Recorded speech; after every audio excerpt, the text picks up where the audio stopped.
think it would be the same problems that men face with a different sort of angle to it. At different ages, perhaps in our 20s and 30s, we might be setting up a family, or even into our 40s. Maturing into our work demands like managerial level or leadership level. So the stressors are slightly different, perhaps. Finding that balance is not going to be easy at any age. As you mentioned, as we grow into our latter years, we become caregivers as well. Mm-hmm. Some are less fortunate. They may be caregivers earlier on if they've got special needs children. There's no sort of blanket rule for everyone. A supportive workplace would be the answer. And that, again, for any age, any gender, that is the magic formula, I think.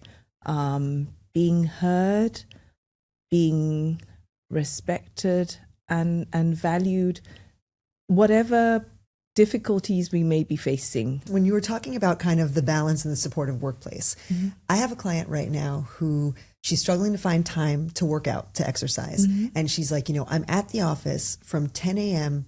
or at the office or on calls from 10 a.m. to 10 p.m. And my initial gut reaction is, you have to set a boundary there. Is it reasonable to be in an office or on a call for 12 hours of a day if you have small kids at home, it doesn't even matter if you just have a life outside of work? How do you advise that women in these situations set boundaries? It's really not easy. Depends on what the expectations are. Flexible work arrangements and all the things that we suddenly found were available. I think we need to keep on that trend and try and work something out where people still have breaks. Yes. Just take a break and enjoy your meal or listen to a podcast, wonderful things that re-energize and recharge. There is a saying, sitting is the new smoking. Yeah. It's not actually that, but the sense is we spend too many hours sitting.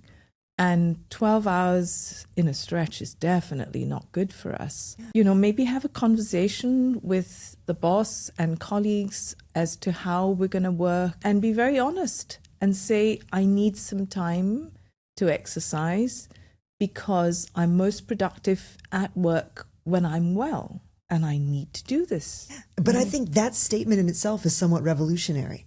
To actually face your boss and say, I need to prioritize my wellness. I need to take a break in the day and exercise. Right? Yeah, no, because I think that what will happen is people think if I speak up, if I say something, that's going to hinder my career progress. And then how can someone have the courage or the means to say something like that when, they might get overlooked for a promotion or some other opportunity where a man doing the job might be favored because he's not going to say, oh, I need to do this or I need to look after my kids. Do you think that we see these types of challenges as well? Perhaps in the number of hours spent, but we're not counting beans, right? At work, we're looking at the outcomes. Mm-hmm. So maybe if we sit down to say, these are the things I need to achieve to the quality that is required of me within this time frame or this timeline, if I can do it whilst I do other things, is that going to be okay? Yeah. It's still going to be 45 or 40, whatever, how many ever hours a week. But if the outcomes are more than satisfactory, then the person should be allowed to do what they need to do. And that sort of flexibility, whether it's time, the type of enthusiasm and energy, because sitting for 12 hours drains you. You're not producing your best work. We have to be honest there, right? Yeah. At some point in that 12 hours, there's diminishing returns. Yeah. Mm. And I think the very, very extreme would be, people who drop dead at their desks from exhaustion. Yeah. Maybe Japan, Korea. I'm naming countries that I've heard of such phenomena. Why do something that's really not good for you. Right? Did you see that Straits Times article that recently came out? No, that I didn't. Singapore, I believe, is the third, and you guys can double check me on this, the third most tired nation.